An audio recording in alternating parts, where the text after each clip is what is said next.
50 जे आंदोलक आहेत या ठिकाणी उपोषणाला बसलेले आहेत आणि अन्नत्याग आंदोलन त्यांनी या ठिकाणी हे सुरू केलेलं आहे। आपण या उपोषणकर्त्यांशी सध्या संवाद साधणार आहोत। या ठिकाणी जे आहेत महाराष्ट्राच्या वेगवेगळ्या जिल्ह्यातून वेगवेगळ्या तालुक्यांमधून हे उपोषणकर्ते या ठिकाणी येऊन पोहोचलेले आहेत आणि बच्चू कडूंच्या या अन्नत्याग आंदोलनाला त्यांनी पाठिंबा दर्शवत स्वतःसुद्धा त्यांनी या ठिकाणी उपोषण सुरू केलेलं आहे। दादा, काय सांगाल? सध्या तुमचे उपोषण सुरू आहे, 4था दिवस आहे, सरकारने अद्यापही दखल घेतलेली नाही। सरकारला दखल घ्यावीच लागेल।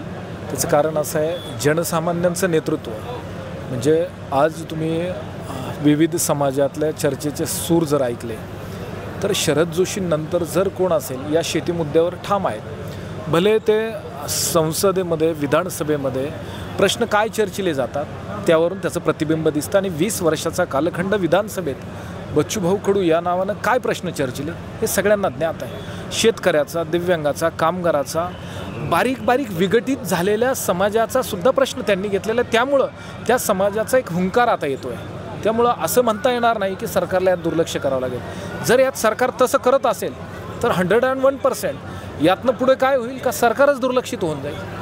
एकतर मुळातच मी जेव्हा उपोषणाला बसलो तेव्हा माझ्या एका मित्राचा फोन आला मला आणि मी सांगितलं मी असं उपोषणाला बसलो। अरे म्हणे ते अनपेक्षित सरकार आहे। काय बोललं? ते अनपेक्षित सरकार आहे म्हणजे कुणालाही अपेक्षा नसताना ही माणसं त्या ठिकाणी सत्तेत जाऊन बसले।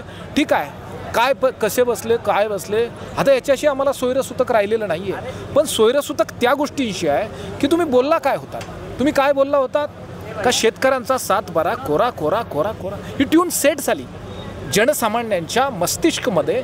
ही ट्यून सेट झालेली असताना तुम्ही म्हणता की आमच्याकडे पैसे नाही। एकतर तुम्हाला मंत्रालय कळालं नाही, तुम्ही मुख्यमंत्री आहात।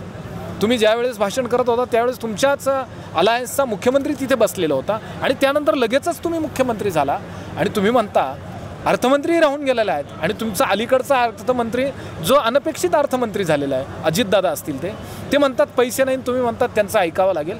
हा काय पोरखेळ लावला? या राज्याची, या देशाची सगळ्यात जास्त लोकसंख्या ज्या उद्योगावर अवलंबून आहे तो शेती उद्योग आहे आणि तो शेती उद्योग आहे म्हणून तुमचं बरं आहे।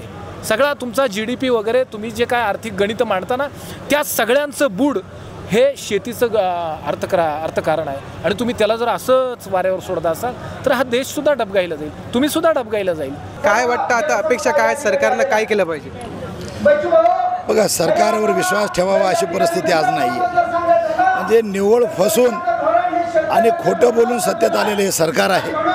परिस्थिती अशी आहे की आजपर्यंत म्हणजे कालपर्यंत शेतकरी हा शेतकरी होता, परंतु भारतीय जनता पार्टीच्या IT सेलनं शेतकरी हा हिंदू केला, शेतकरी हा मुसलमान केला, शेतकरी हा OBC केला, शेतकरी हा मराठा केला।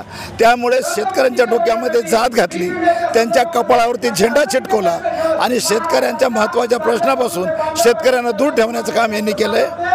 आज परिस्थिती इतकी गंभीर आहे की तुम्ही त्या लाडक्या बहिणींसाठी तरतूद करता, तुम्ही समृद्धी 2साठी तरतुदी करता, मेट्रो 4साठी करता, परंतु शेतकऱ्यांना जेव्हा कर्जमाफी द्यायची असते तेव्हा मात्र तुम्ही पैसे नाही हे बोंबा मारता।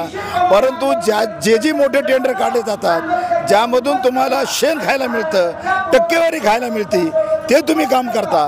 परंतु ज्या शेतकऱ्यांना स्वतःच्या शेतामध्ये पिकवून जगाला पोचण्याचं काम केलं, तुम्हाला अन्नधान्य खाऊ घालण्याचं काम केलं, त्या शेतकऱ्याला तुम्ही विसरताय।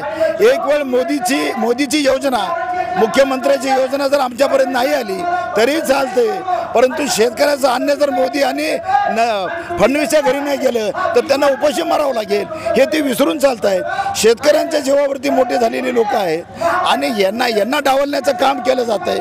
नेहमी तोंडामध्ये शेतकरी आहे, मुमे राम और बगल में छुरी या पद्धतीचं राजकारण भारतीय जनता पार्टी सध्या करते। सरकारवर विश्वास ठेवावा असं काहीही नाही आहे। लोकांनी सरकारवर विश्वास नाही ठेवला आहे, त्यांनी जे जातीवाद पसरवला आहे, त्यांनी डोक्यामध्ये जो धर्मवाद घातला आहे, शेतकरी वाटलाय, व्यापारी वाटलाय, सामान्य माणूस वाटलाय, जाती दंगली घडवल्या, धर्मात भांडणं लावली आणि ह्या सगळ्या 12 भानगडी करून सत्तेत आलेले हे सरकार आहे।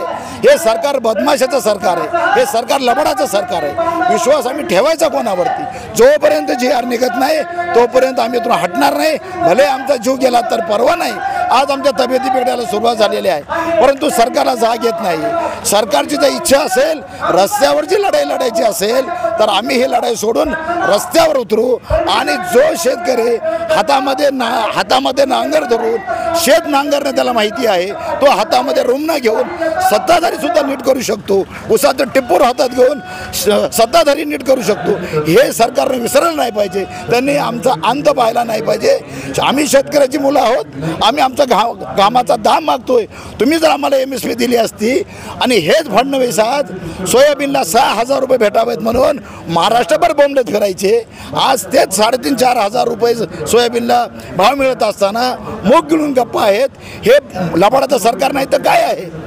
हे सरकारवर विश्वास ठेवावा अशी आज शेतकऱ्यांची मानसिकता नाही आहे, परंतु शेतकऱ्यांनी पण जात धर्म आणि पंथ बाजूला ठेवून मी शेतकरी आहे म्हणून शेतकऱ्यांच्या मागे उभं टाकलं पाहिजे आणि ही आज काळाची गरज आहे। जीव गेला तर बेहतर, पण आता या मागण्या पूर्ण झाल्याशिवाय मागे हटणार नाही ही एकूण या आंदोलकांची भूमिका या ठिकाणी आपल्याला पाहायला मिळते। आणखी काही आंदोलक आहेत, दादा काय सांगाल?